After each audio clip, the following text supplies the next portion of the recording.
Qərb F205 adlı bir şirkəti, hansı ki Bakıcının pozrasiya təşkilatı idi o. Orada işə dəvət olundum. Həmən şirkətin icraçı rəhbəri Namiq Qasımov bilavasitə uşaqları bir yerə yığdı, əmək haqqı məsələsini danışdı. Bizə söylədi ki, 1826 iş gününə qarşı 1800 əmək haqqı ödəyəcəm sizə.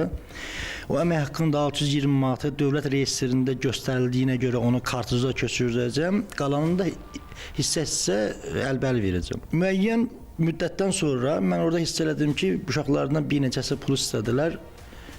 Bu kim pul istədi, onu işdən çıxartdı. Oktyabrın 5-nə kimi mən orada işlədim. Ona qədər biz buna xırda para 5-3 manat ağzımıza atırdı ki, belə psixoloji çıxmasın, sakit duraq. 9-dan aparırdı dağlara, Ağdərənin dağlarına metal yığmaq. Gecə saat 12-yə qədər, 1-ə qədər, 3-ə qədər aç susuz səbirlə gözlədik ki, bəlkə də verəcək.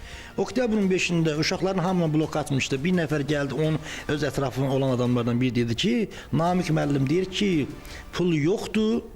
Kim də şikayət eləsə ona pul verilməyəcək. Və vurğuladım, həmən Namiq adında Namiq Qasımov Əmrəslanoğlu, hansı ki dediyim şirkətin iş icraçısıdır. Bizim hamımızı blokata bir nəfərin əlaqəsi var, ona biz səs atıb. Şikayət edənlərin biri pul almayacaq, arxayın ol. Çünki onun məhkəmə yolu ilə pul almalıdır. O da gedib bir şehidin kimi qardaşlıq elədi səndə. Bunu mən başıma vurma. Bu bir vəziyyətdən çıxım. Bu işi prokuraturadan çıxardım. Avqust ayının 5-dən müqavilə əsasında işə başladıq. Bakı Stil şirkətində, metalın yığımında.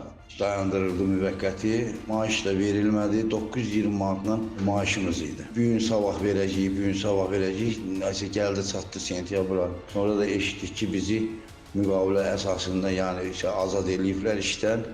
Adı çəkilən şirkətin rəhbəri Namiq Qasımovla gün ərzində dəfələrlə əlaqə yaratmağa çalışsaq da zənglərimiz cavabsız qaldı.